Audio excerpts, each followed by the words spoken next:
All right, let's dive in. Today, we're going to dig into a really interesting, kind of subtle problem in the world of AI, one that can make our artificial intelligence a little too confident for its own good. It's called maximization bias. So think about it this way. Imagine you've got an AI learning to, I don't know, trade stocks or control a self-driving car. What if it keeps making these risky bets, not because it's some kind of genius, but just because it got lucky one time and is now totally overconfident in that strategy? That's the exact problem we're going to unpack today. So to really get our heads around this, we got to quickly touch on the basics of reinforcement learning. At its core, an RL agent is kind of like a person playing a video game for the first time. It tries out a bunch of different moves, or actions, and over time it starts to figure out how good each of those actions is in any given situation. So how does it keep track? Well, it uses something called an action value function. Don't let the name scare you. Just think of it as a scorecard. All it's doing is asking, hey, from right here, what's the likely score I'll get in the long run if I make this move? The agent's entire mission is to just pick the moves that have the highest scores. Simple, right? Okay, but here's where things get a little tricky. Especially when our agent is just starting out, it doesn't have a whole lot of experience to go on. Those scores it's keeping, they're really just guesses, estimates based on only a few tries. And like any guess from limited data, they can be noisy, messy, and sometimes just plain wrong. And this is where the problem, this thing called maximization bias, sneaks in. See, the agent is programmed to always choose the action with the highest estimated score. So if one of its actions gets a really high score just by pure random luck, a total fluke, the agent latches onto it. It starts to believe that action is way better than it actually is. It becomes, well, an over-optimist. You know, this might all still sound a little out there. So let's bring it back down to earth with a simple analogy that'll make this crystal clear. Let's talk about hiring a chef. All right, picture this. You're opening a fancy new restaurant. Your reputation, your money, everything is on the line. You absolutely have to hire the best chef you can possibly find. So you narrow it down to two final candidates. You ask each of them to cook 3 different dishes for you. First up is Chef A. We'll call them the Lucky Star. They make a couple of pretty decent dishes, a 7 out of 10, a 6 out of 10. But then, bam, one dish is an absolute showstopper, a perfect 10. Then you've got Chef B, the consistent pro. Their scores, a solid 8, a really nice 9, and another 8, super consistent, super reliable. Now, I want you to think about this for a second. If your only rule for hiring is pick the chef who made the single best dish, who are you going to hire? You'd pick Chef A, wouldn't you? That perfect 10 is just so tempting. But is that really the smarter choice for your restaurant in the long run? And that, right there, is maximization bias in a nutshell. You are biased by the single maximum value. So now let's break down why that's a flawed way to think and, more importantly, how we can fix it. What just happened in that scenario?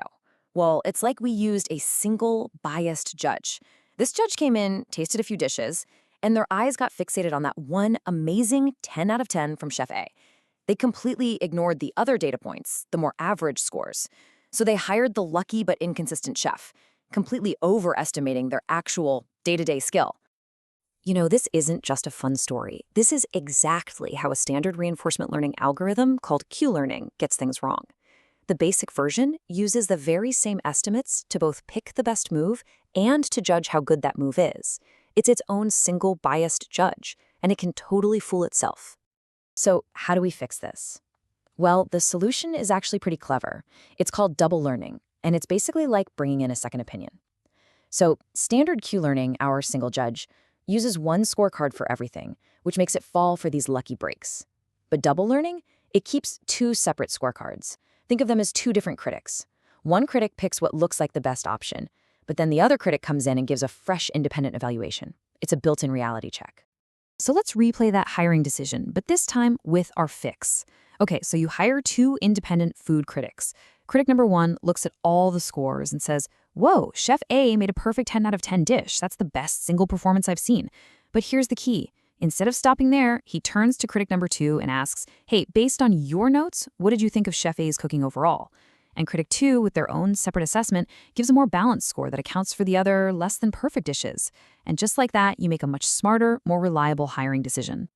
All right, so we've got our chef story, we've got the technical solution. Let's just lay it all out side by side to make sure it's all locked in. This really shows you how perfectly the analogy fits. The chef in our story, that's just an action the AI can take. The dish score, that's the action value estimate, sometimes called a Q value. And our flawed single bias judge, that's literally the max function in standard Q learning that just grabs the highest number.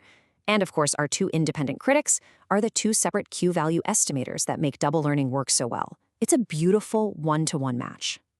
So what this all boils down to is that double learning works its magic by separating or decoupling two really important jobs. It separates the job of selecting what looks like the best action from the job of evaluating how good that action really is. That little separation is the whole trick. It stops the AI from drinking its own Kool-Aid and falling for its own overly optimistic guesses. Okay, we have covered a lot. So, what is the one big idea you should walk away with from all of this? Look, if you remember just one thing, let it be this. Getting a second, independent opinion is an incredible way to avoid over-optimism and make smarter, more reliable decisions. This isn't just true for hiring chefs or training AI, it's true for just about everything. And that kind of brings us to a bigger idea, right? This principle, getting a second opinion to guard against your own biases, that's not just an AI trick. We can use it everywhere, in business, in science, even in our own personal lives. So I'll leave you with this question. Where in your world could a simple double check save you from making a costly, over-optimistic mistake? Definitely something to think about.